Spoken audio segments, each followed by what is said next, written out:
아, 오늘은 교회의 질서, 어쩌면 이 질서는 어떤 관계를 위한 인간관계의 어떤 그 질서를 말하는 것입니다.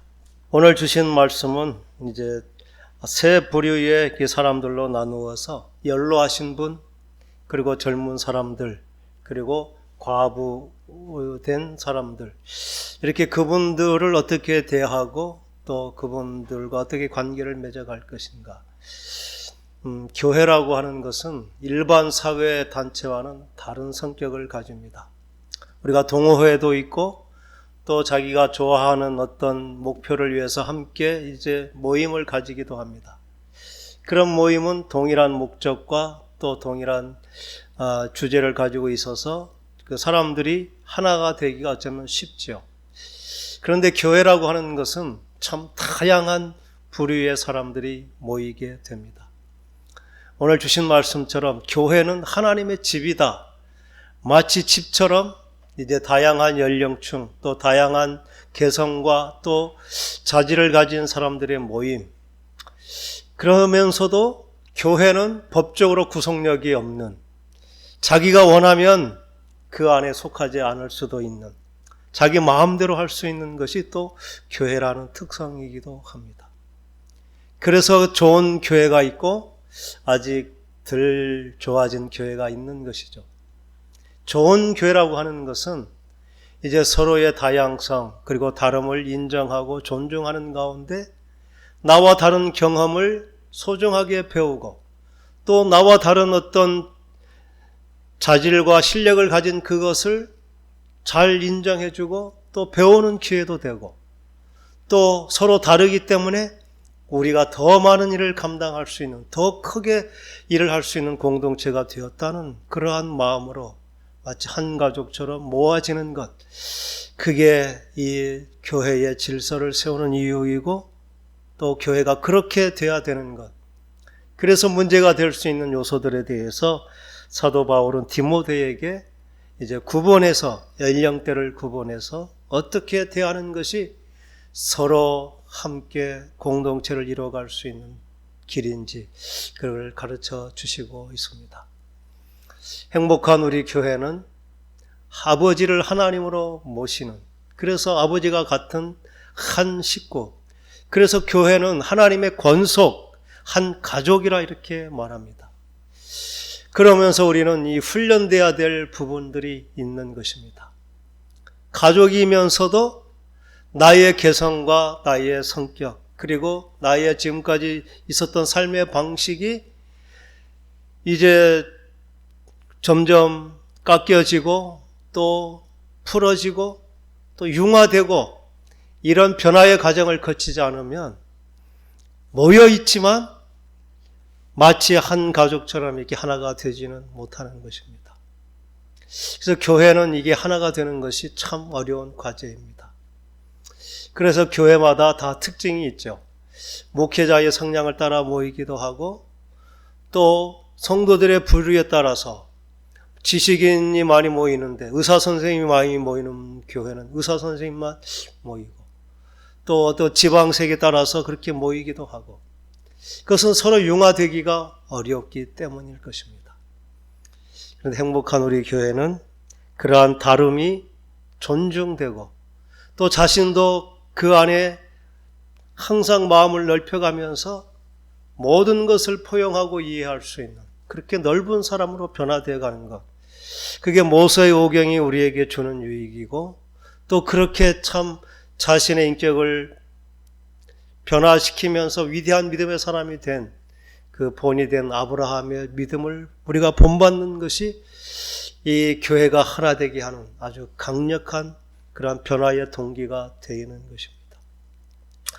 우리는 그런 것을 기대하면서 오늘 주신 말씀 안에 어떤 관계, 어떤 삶이 있는지를 함께 나누면서 우리가 더욱 정말 이 관계가 좋아지는 그러한 지혜와 힘을 얻는 그러한 시간 되기를 간절히 소망합니다.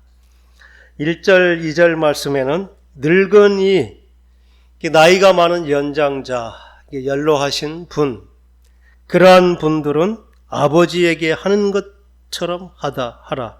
또 2절에는 늙은 여자, 나이 많은 여자분들에게는 어머니에게 대하듯 하라. 교회라고 하는 것은 바로 이제 나이가 많고 연로하신 분을 내 아버지가 내 부모가 아니어도 내 부모님처럼 대하는 것. 이게 기본적인 관계인데 오늘 주신 말씀은 늙은이를 꾸짖지 말라 이렇게 말합니다. 꾸짖다는 것은 아주 때리다 이런 의미라서 말로 때리는 것처럼 심하게 책망하는 것을 꾸짖다고 말합니다. 이렇게 말을 하는 것은 이제 실제적으로 말하는 것이 아니라 하지 말라 미래형으로 말했기 때문에 아직 하지는 않았지만 이 말이 나온 것은 나이가 많아도 그렇게 꾸지람을 들을 만한 행동을 할 수 있다는 것을 전제하는 것입니다. 우리는 나이 많으신 분들이 이제 나이가 많으면서 분별력도 또 그리고 지각도 많이 흐려지기도 하고 또 정신이 또 이제 치매 현상이 나기도 하면서 정말 생각지도 못한 큰 실수를 하기도 하고 또 잘못된 말을 하기도 합니다. 우리가 객관적으로 보면 정말 꾸짖음을 받을 만한 그런 일을 하기도 하는 것이죠. 그런데 그때에 사도 바울은 꾸짖지 말라 이렇게 말합니다. 이것은 명령을 아주 강하게 말하는 것입니다. 왜냐하면 우리는 그분들의 연로함을 인정해 드려야 되는 것이죠. 우리가 꾸짖고 책망해서 그 사람이 바뀔 수 있는 것은 그 나이에 대가 있는 것이죠. 요즘은 이제 초등학생만 돼도 꾸짖어서 잘 변화되지 않습니다. 그런데 이미 나이가 드신 분은 꾸짖으면 잘못은 알지만 결코 그것을 받아들이고 인정하고 순종하지 못하는 것입니다. 우리도 나이가 들어가겠지만 나이가 든다는 것은 그렇게 고집이 세워지는 것이기도 하고 또 자기의 실수에 대해서 그렇게 쉽게 인정하지 못하는 그게 이제 나이 들m의 어떤 한계가 되는 것입니다. 그래서 우리는 잘못한 그 일에 대해서 꾸짖는 것이 아니라 마치 자식이 부모에게 하듯이 권하는데 당연하게 하는 것이 아니라 우리가 정상적인 가정에서 자식이 부모에게 말하는 어떤 권고하는 것은 참 조심스러운 것이죠. 그래서 지키는 말로 하지 못하고 그런 것이 어떨까요? 이런 식으로 이렇게 말을 하게 되는 것이죠. 이게 나이 많으신 분들에게 그렇게 하라는 것입니다. 저희 집안의 얘기를 해보면 이제 어머니가 그래서 우리 교회에서도 나이가 제일 많고 연세가 많습니다. 때로는 제가 마음이 막 속상하기도 합니다. 잘못하지는 않는데 그 생각이 옛날 생각이 계속 이제 가끔씩 생각이 나는 것이죠.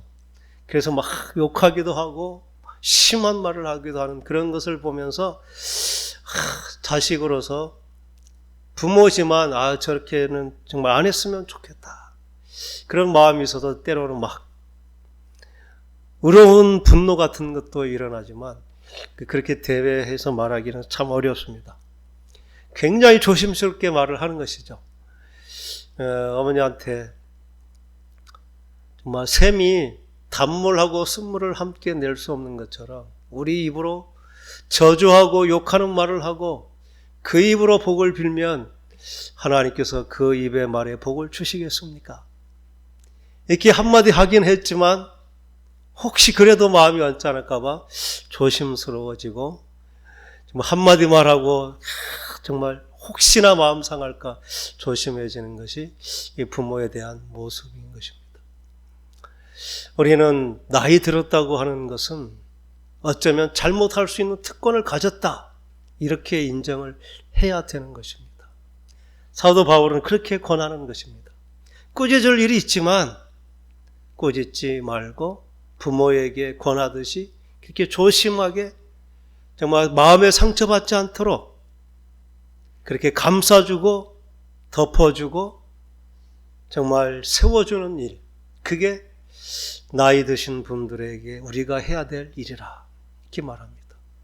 이 효도는 교회가 아니어도 정말 옛날부터 이제 삼강오륜이라고 해서 정말 우리나라에는 그게 참 좋은 전통이 되었지만 시대가 변하면서 요즘 어른들에 대한 공경이 없어집니다.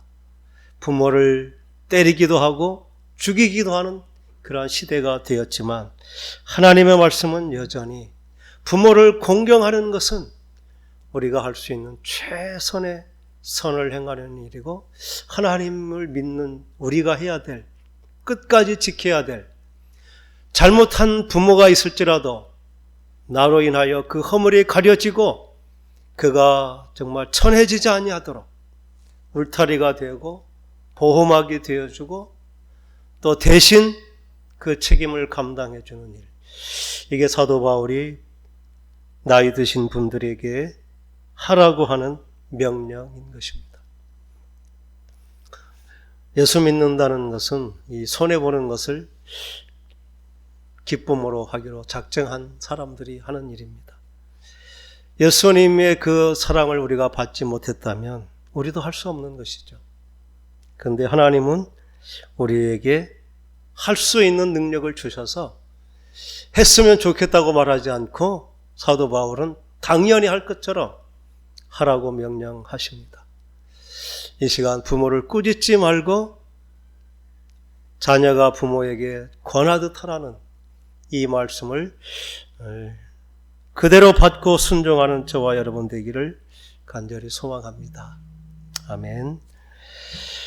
이제 젊은 사람들에게는 이제 형제 얘기하듯 하라. 또 자매들의 여자들에게는 자매 얘기하듯 하라. 자기 친 동생이나 누나 얘기하듯 하라. 이렇게 말합니다. 어쩌면 이것은 서로에게 허물 없이 지내라는 그런 말이기도 합니다. 그런데 이것은 그 마음을 그렇게 중요하게 말하면서 이제 가르치는 자와 또 형제와는 또 다른 일면을 보여주게 됩니다. 이 섞여서 똑같이 되라는 것은 아닙니다. 형제로서 존중하지만 그냥 형제라고 존중함이 그 직분까지도 뛰어넘는 경우, 이것은 우리가 바로 잡아야 됩니다. 어떤 분은 가깝다고 해서 사적인 자리에서 그 직분을 부르지 않고 이름을 부르고 형제라고 부르고 형님이나 동생이라 이렇게 부를 수도 있습니다. 근데 우리는 직분이라고 하는 것은 그 하나님께서 주신 질서이기 때문에 가까워도 내 부모나 내 친동생이나 형이라도 그 직분을 그대로 불러주는 것, 이게 형제처럼 대하라고 하는 것하고 구별이 되는 것은 아닙니다. 이제 아무리 연소한 목회자가 있을지라도 그 목회자가 정말 나이가 많든 적든 형제처럼 정말 편하게 정말 차별 없이 이렇게 한다고 똑같이 형제라 부르든지 동생이라 부르든지 형이라고 부르는 것은 우리가 믿음 안에서는 다시 한번 좀 생각을 해봐야 될 부분입니다. 우리가 그 이름을, 직분을 존중해 주는 것, 그것은 형제를 사랑하는 그 사랑보다 더 귀한 일이기 때문에 이제 우리가 그 직분에 대한 소중함은 해야 될 것입니다. 그러면서 여자에게는 온전히 깨끗함으로 하라, 이렇게 더 강조해서 말합니다. 물론 디모데가 젊은 그러한 일꾼이었기 때문에 그러한 이성의 유혹이 받을 수가 있어서 디모데에게 더 강조하는 일이기도 하지만 그것은 모든 성도의 관계도 마찬가지입니다. 이 교회 안에서 남녀의 만남이 그리고 서로 이게 부딪힐 수 있는 많은 환경이 교회라는 그러한 울타리 안에 주어집니다.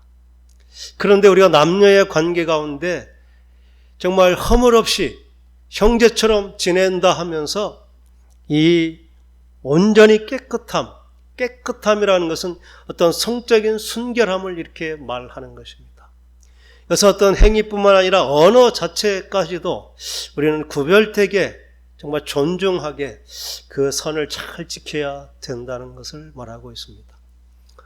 이제 차별, 미투 운동이 일어나면서 좀 좋아진 것 중에 하나가 이 언어가 많이 좀 정화되었다는 것입니다. 전에는 뭐 음담패설을 마치 그냥 일상적인 언어처럼 인격적인 그런 모독하는 언어들이 많았는데 이제 그런 것들이 좀 줄어든 것은 그 미투 운동의 어떤 결과라고도 볼 수 있는데, 그것은 우리가 더 앞장서서 말로라도 그 사람이 불쾌하거나 또 거룩이 손상되는 일이 없도록 이렇게 서로에게 그 순결을 그리고 온전함을 지켜주는 것, 이게 교회 안에서 가장 중요한 것입니다. 남녀 관계, 특별히 목회자와 성도의 관계는 이것이 더 철저하게 지켜져야 됩니다. 그래서 어떤 목사님들은 이제 여자분들하고 악수를 하지 않는 것을 철칙으로 그 연세 든 분한테도 안 하는 분들이 있습니다. 저는 그 관계를 그래도 깨보려고 하지만 그래도 우리 60세 이상 되신 분들만 이제 악수를 하는데, 조심하는 것은 좋은 일입니다. 그래서 단둘이 있는 것, 이런 것들은 하지 말아야 되는 것이죠. 문제가 있는 것보다 오해 살 소지 자체부터 없애야 되는 것. 그래서 남녀가 둘이만 같은 차를 타는 것도 우리는 조심해서 하지 않도록, 그게 아마 이제 이 서로 온전히 깨끗함이라고 하는, 이게 다른 사람에게 오해의 빌미를 주지 말아야 된다는 것. 그래서 우리는 서로가 상처받지 않고 존중함이 지켜지는, 이것을 사도 바울은 아주 강조해서 이제 젊은 사람들에게 어떻게 대할 것인가, 이것은 우리의 교회의 기본적인 그러한 관계의 기본이 되어야 될 것입니다. 그래서 언어도 조심하고 또 서로에게 정말 혐오감이 되거나 또 농담이라도 이제 성적인 그러한 농담은 결코 우리 입에 내지 않는 것, 그렇게 해서 거룩함을 지켜가는 것이 우리 공동체를 건강하게 지켜가는, 그 악의 틈을 주지 않는 그러한 일이 될 것입니다. 그러면서 이제 세 번째, 참 과부인 과부를 존대하라, 이렇게 3절은 말합니다. 참 과부가 있고 거짓 과부가 있다는 것은 아닙니다. 참 과부라고 하는 것은 그 과부의 명부에 올릴 자격이 있는 사람, 이런 것을 참 과부라고 하고, 그 어떤 기준에 되지 않는 사람을 이제 그냥 과부라고 이렇게 말하는데, 그 참 과부인 과부를 존대하라. 존대하라는 이 말이 그냥 인격적으로 존중하고 높여주려는 그 단어의 뜻도 있지만, 값을 지불하라, 이게 이제 그의 생활비를 이제 공급해줘라는 그러한 그 의미가 단어 안에 들어있는 것입니다. 아마 이렇게 참 과부가 중요한 것은 초대교회에 이 객과 고아와 과부를 구제하는 일, 그것은 아주 중요한 교회의 일이었고, 또 이제 초대교회 집사들이 세워진 동기도 이 과부들이 구제에 빠지는 일이 있기 때문에 그것을 공평하게 하기 위해서 일꾼을 세울 만큼, 그래서 참 과부라고 하는 것은 그 과부에 합당한 기준을 정하고 그 기준에 합당한 사람들은 교회에서 그들의 생활비를 책임지고 그들이 정말 교회에서 기도와 또 섬기는 일에 전념할 수 있도록 그렇게 특별히 그들을 이제 세웠기 때문에 이 과부의 기준이 필요하다는 것입니다. 그래서 그 과부의 기준은 5가지로 말하고 있습니다. 첫 번째, 나이 제한이 있죠. 9절에 과부로 명부에 올릴 자는 나이가 60이 덜 되지 아니하고 60세 이상. 아마 이것은 지금의 우리 나이 기준으로 치면 아마 더 나이를 높여야 될 것입니다. 왜냐하면 그때 당시 60세를 산다는 것은 참 어려운 일이었죠. 그런데 그 기준은 60세 이상으로 해서 다시 결혼하거나 또 스스로 생활할 능력이 없는 그러한 상태를 과부라고 말하는 것입니다. 그리고 한 남자, 9절에 한 남편의 아내였던 자, 이것은 꼭 재혼하지 않고 한 남편만 두었다 이런 것은 아닙니다. 14절에는 이제 과부로 있는 자가 이제 결혼할 것을 권하는 말이 있기 때문에 이것은 성실하게 정말 부부의 관계를 유지하다가 먼저 남편이 세상을 떠나서 혼자가 된 그러한 경우, 그러한 이제 일반적인 경우를 말하는 것입니다. 그래서 1차적으로 나이가 어느 정도 되어서 더 이상 혼자 생계를 유지할 수 없는 그러한 나이가 된 사람, 그리고 남편과 같이 있다가 사별하여 혼자 된 사람, 이게 첫 번째 기준이고, 두 번째 기준이고, 또 세 번째는 이제 도덕적으로 이제 좋은 성품을 가진 자를 말합니다. 10절에 선한 행실의 증거가 있어서 또 혹은 자녀를 양육하고 나그네를 대접하고 성도들의 발을 씻기는 섬김을 하고 환난 당한 자들을 구제하고 혹은 모든 선한 일을 행한 자라야 할 것이다. 이 과부의 명부에 들린 자들이 하는 일이 바로 그것입니다. 이제 다른 어떤 어린아이들을 양육하고 또 기도하고 또 어려운 사람들을 돌아보는 일, 육체적인 노동이 아니라 같이 시간을 내주고 이렇게 함께 함으로 섬길 수 있는 일에 이렇게 헌신하는 사람들, 그러니까 평소에도 그러한 일을 즐겨하고 그러한 일에 열매가 있는 사람들을 이제 그 참 과부의 명부에 올리고, 그분들은 교회에서 전문 사역자로서 이렇게 그 일을 감당케 하는 것입니다. 우리는 그렇게 살았던 사람을 보게 됩니다. 누가복음 2장에 보면 안나라고 하는 그 분은 이제 결혼하고 7년 동안 남편하고 살다가 남편이 사별하고 그가 84세가 될 때까지 성전에서 금식하고 기도하고 또 정말 섬기는 일을 했던 그러한 그 참 과부의 모습을 보여주는 것이죠. 과부의 명단에 올린 사람은 그러한 정말 일을 한다는 것입니다. 성전에서 오직 예수를 남편 삼은 자라고 그들을 그렇게 부르기도 하는 것입니다. 다시 재혼하지 아니하고 예수를 남편 삼아서 섬기겠다고 서약한 사람들, 이게 참 과부들인 것입니다. 그리고 다섯 번째 5절에 보면은 참 과부로서 외로운 자라고 하는 게 자식도 없고 돌봐줄 아무런 식구도 없는 그러한 사람, 그래서 경제적인 능력도 없고 돌봐줄 사람도 없고 그러한 사람들을 이제 참 과부의 명부에 올려서 교회에서 그들을 구제하고 그들로 하여금 이제 교회에서 기도하고 봉사하는 일을 전적으로 다 하도록 이렇게 한 분들이 과부인 것입니다.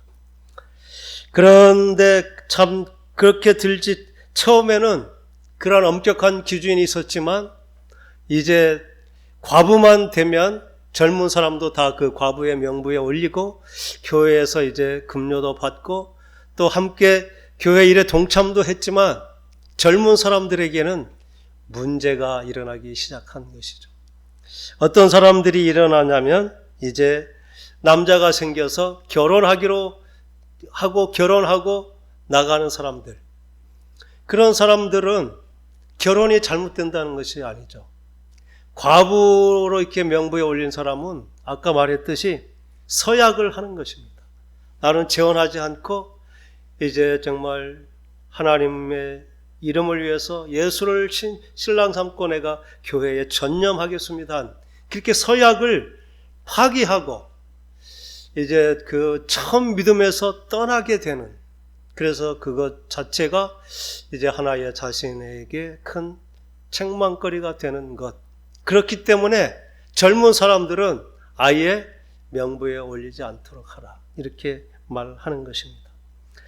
그러면서 그 외에 또 식구가 있는 사람들, 그 식구가 있는, 돌봐줄 사람들이 있는 사람들은 그 사람들로 하여금 홀로 된 그분을 잘 섬기고 또 그 봉양할 수 있도록, 그래서 받은 은혜를 그 홀로 된 사람에게 갚는 것을 이제 교회 성도들이 적극적으로, 자기 형제와 친척을 돌보지 않는 사람은 불신자보다 더 나쁘다 그러면서 자기의 그 책임을 다하도록 성도들을 권면하는 것입니다. 그래서 과부가 되었다는 것은 어쩌면 삶의 큰 힘을 잃어버렸고 스스로는 정말 설 수 없는 그러한 상태에 있지만 식구들 중에, 친척들 중에 도울 수 있는 힘이 있다면 그것을 저버리지 말고 잘 도와서 그들이 설 수 있도록, 이게 교회의 그 자기 식구, 친척, 이웃을 돌아보도록 하는 것. 그래서 그 과부이지만 교회에서 어떻게 특별히 급료를 받지 않고도, 교회의 재정적인 후원을 받지 않고도 이제 일상의 생활을 할 수 있도록 하라, 이렇게 말하는 것입니다.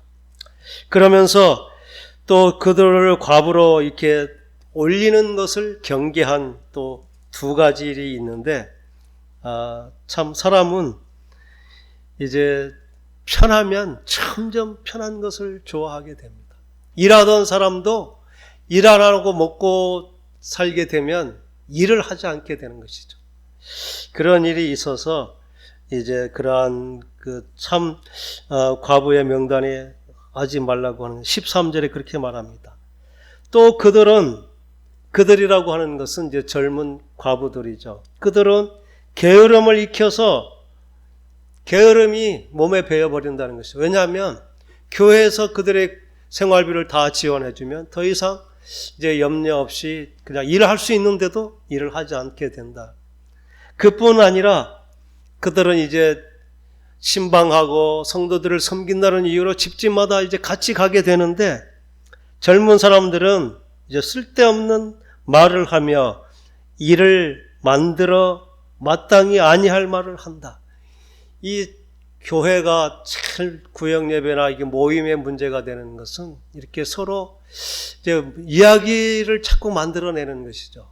남이 흠을 잡고 서로 이제 뭐 이간을 시키는 일, 비방하는 일이 젊은 사람들의 모임 가운데 저절로 되어지는 것입니다. 그래서 어떤 교회는 모임을 하다가 그 모임 때문에 싸움이 나기도 하고 막 이런 것들이 있어서 이제 없애기도 하고 이러한 문제들이 있습니다.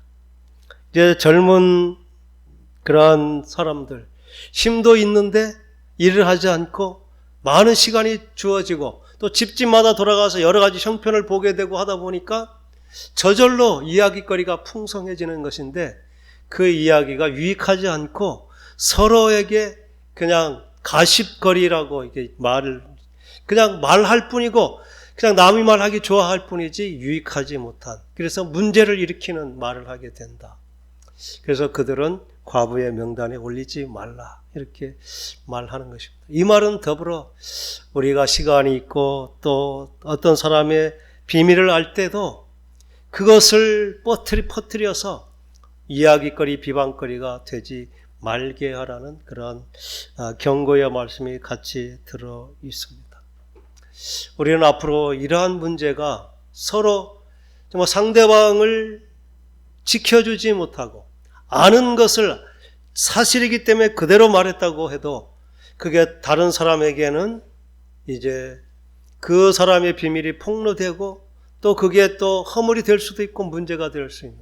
그래서 요즘은 개인 정보도 철저하게 이제 지켜주는 시대가 되었는데, 교회라고 하는 것은 교제가 많고 서로 대화하다 보니까 상대방의 사정이라든지 형편을 알게 되면서 자칫 우리가 말을 조심하지 않으면 내가 안 그것 때문에 많은 사람들에게 이제 화제거리가 되었고 또 원치 않게 피해를 보는 일들이 있게 되고, 그래서 점점 문이 닫히게 되고 또 계속해서 더 불화가 커지기도 하는 일이 있는 것입니다. 이 문제는 교회 안에서 아주 중요한 문제가 됩니다. 우리가 앞으로 이제 성경 공부를 하게 될 텐데, 성경 공부는 삶을 나누는 그러한 시간들이 있습니다. 그래서 거기는 이제 불문율로 항상 정합니다. 여기서 나눈 얘기는 절대 비밀로 밖에서 전하지 않는다, 이런 서약을 하고 하지만 그게 잘 지켜지지 않습니다. 그 중심에는 성도를 내가 지켜야 될, 그리고 다른 사람이 허물을 알면 그것은 나의 기도의 제목이 되고 내가 덮어줘야 될 것이 돼야 된다는 그러한 분명한 마음의 감동이 일어나지 않는다면 사람은 다른 사람의 약점 또 다른 사람의 비밀을 말하는 것 자체로 그게 기쁨이 되는 사람도 있고 또 저절로 그렇게 되는 것입니다. 사람은 이제 하나님께 큰 은혜를 받기 전에는 그 육체의 어떤 그 소욕이 계속해서 일어나는 것입니다. 아마 이것이 우리의 큰 기도의 제목이 되고 또 하나님께서는 말씀으로 은혜를 베풀어 주셔서 정말 우리가 말을 만들어내지 않고 말이 일어날 만한 것을 내가 더 좋게 감싸주고 덮어주고 그렇게 하면서 정말 힘을 얻고 건강하게 세워질 수 있는 것은 사랑의 말을 통해서 이렇게 되는 것임을 보여주는 것입니다. 그래서 이제 과부들에 대해서 말합니다. 그러면 젊은 과부들은 어떻게 하란 말이냐? 사도 바울은 분명하게 말합니다. 14절에 그러므로 젊은이는 시집 가서 아이를 낳고 집을 잘 다스리고 대적에게 비방할 기회를 조금도 주지 말기를 원한다. 이 사도 바울은 고린도전서 7장 8장에 결혼에 대해서 어쩌면 부정적으로 생각했습니다. 왜냐하면 곧 주님이 오실 거기 때문에 결혼하지 않고 이대로 있어서 주님께 집중하고 주의 일을 힘쓰는 것이 더 유익하다. 왜냐하면 곧 우리가 살아있을 때 주님이 오실 것으로 그렇게 생각했기 때문이었죠. 그래서 결혼하는 것에 대해서 반대하지 않고 결혼해도 좋고 안 해도 좋지만 안 한 것이 더 좋다. 왜냐하면 결혼하면 남편에게 아내에게 매이게 되고 어떻게 하면 아내를 기쁘게 할까 남편을 기쁘게 할까 염려하지만 결혼하지 않으면 오직 주를 기쁘시게 하기 위해서 더 열심히 정말 선한 일을 할 수 있기 때문에 결혼하지 않은 것이 더 좋다. 이렇게 사도 바울은 말했지만 이제 그가 말년이 돼가면서 이제 곧 말세가 그렇게 쉽게 빨리 오지 않을 것을 알게 되었죠. 그래서 결혼관이 바뀐 것입니다. 진리는 고정된 것이 아닙니다. 깨달음이 커질수록 더 깊은 이해를 가게 됩니다. 사도 바울은 말을 바꾼 것이죠. 처음에는 결혼하지 않는 것이 좋다.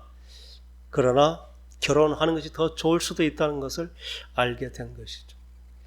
저는 이 사도 바울의 결혼관에 대해서 처음부터 반대의 생각을 가졌는데 이제 사도 바울의 모든 말을 이해하게 됩니다. 왜 그렇게 반대했는지 또 왜 허락을 하게 됐는지. 결혼이라고 하는 것은 좋은 것입니다.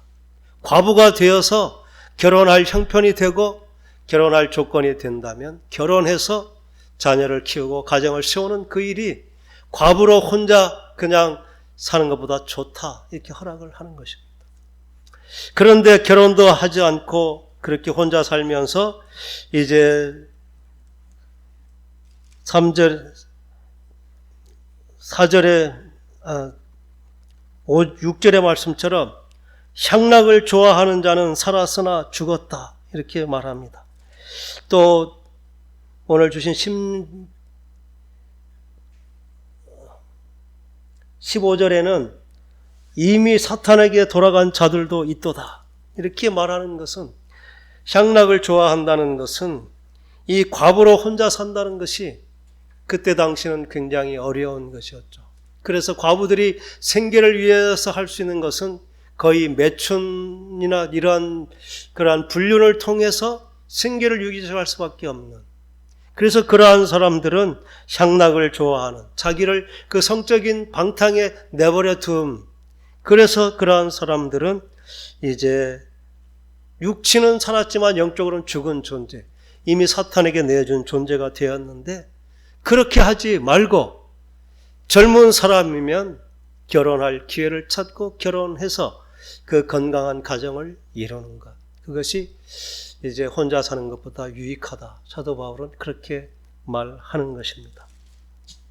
그래서 이제 결혼관, 저도 이제 행복한 우리 교회가 이제 가정이 이제 사별한 가정, 또 이제 아직 이혼한 가정, 여러 환경의 가정들이 있습니다. 이제 하나님께서 원하시는 것은 건강한 가정을 세우기를 원하시는 것입니다. 사도 바울은 여러 경우에 대해서 어떻게 할 것을 말씀해 주셨습니다. 하나님의 뜻은 우리가 나이도 많고 늙어서 더 이상 결혼하지 않는 것이 유익한 상태가 됐다고 본인도 그렇게 믿고 모두가 그렇게 자연스럽다면 끝까지 그렇게 사는 것도 좋은 것입니다. 그러나 건강하고 또 기회가 되고 더 좋은 유익한 일이 있으면 우리는 기도하면서 하나님께서 건강한 가정을 이루어주도록 기도해야 되는 것입니다. 하나님은 꼭 그냥 일부 일처 이것을 기준으로 원했지만 이미 깨어진 가정에게는 그가 가정의 의미를 다시 분명히 깨닫고 그렇게 믿음으로 기도하면서 건강한 가정이 되기를 원하는 것. 이것이 하나님의 우리에게 주시는 또 사도 바울을 통해 권고해 주시는 말씀인 것입니다. 그런데 조건이 분명히 있는 것 같습니다. 저는 모세오경을 통해서 건강한 가정 세우기입니다. 그런데 거기에는 건강한 아내, 건강한 남편의 그 자격과 조건이 분명히 있습니다. 그 훈련을 받고 그렇게 해서 남편의 자격, 아내의 자격을 우리가 스스로 하나님께 받고 그래서 그게 얼마나 소중하고 중요한 자리인지 그리고 얼마나 가치 있는 것인지 그래서 생명을 다해서 지켜야 될 어떠한 것도 끊을 수 없는 관계가 가정이라는 것, 부부라는 것을 알고 이제 부부의 삶을, 가정을 시작해야 될 것이라는 것입니다. 그렇게 해서 하나님께서는 건강한 가정들을 세워가면서 정말 하나님께서 이제 깨어졌지만 실패했지만 다시 거룩한 성공을 향한 길. 이게 오늘 사도 바울은 이 과부의 경우를 들어서 말씀해 주시는 것입니다. 과부만 있겠습니까? 홀로 된 남자들도 이 경우와 비슷한 경우를 말하지 않았지만 같은 것입니다. 그래서 과부들이 결혼할 수 있으면 혼자 된 남자들도 결혼할 수 있는 것. 근데 그냥 하는 것이 아니라 하나님께 기도하면서 하나님의 선하신 인도하심을 받으면서 그렇게 세워지는 것. 그것도 우리가 하나의 길이라는 것을 사도 바울은 제시를 해주고 있습니다. 그래서 행복한 가정으로 만들어져 가게 하는 것. 우리는 부부도 그렇고 자녀도 그렇습니다. 지금 정말 많은 이제 좋으신 분들은 수많은 자녀들을 둡니다. 자기가 꼭 낳지 않아도 마음으로 낳은 자녀들을, 그러한 자녀들을 더 소중한 자녀로 여기면서 구별 없이 이렇게 건강하게 가정을 세워가는 그러한 모습들. 이게 또 어쩌면 예수 믿는 우리들이 또 우리가 생각하고 또 세워가야 될 그러한 건강한 가정의 모습입니다. 그렇게 해서 정말 내가 가진 믿음이 후대에 계속 전해져 가서 견고하게 우리의 믿음의 줄기가 이어지게 하는 것. 그것이 하나님께서 원하시는 그 믿음의 길입니다. 오늘 주신 이 어떻게 우리가 아름다운 관계를 맺어갈 것인지 그 핵심은 어떻게 우리가 하나님 안에서 한 가족으로 세워지고 각자의 가정이 또 건강한 가정으로 세워지는 것. 이 관계의 가장 중요한 핵심에는 정말 하나된 공동체, 가정이 있는 것이고 더 크게 교회가 하나의 가정이 되는 것. 이게 하나님께서 관계를 통해 교회 안에 주신 질서의 핵심인 줄 믿습니다. 오늘 주신 말씀은 하나님의 하나의 지식을 배운 것이 아니라 하나님의 명령을 받았음을 기억하면서 주신 말씀 앞에 내가 어떻게 반응할 것인가를 기도하면서 순종하며 이렇게 믿음의 역사를 써가는 저와 여러분 되기를 간절히 소원합니다. 기도하겠습니다.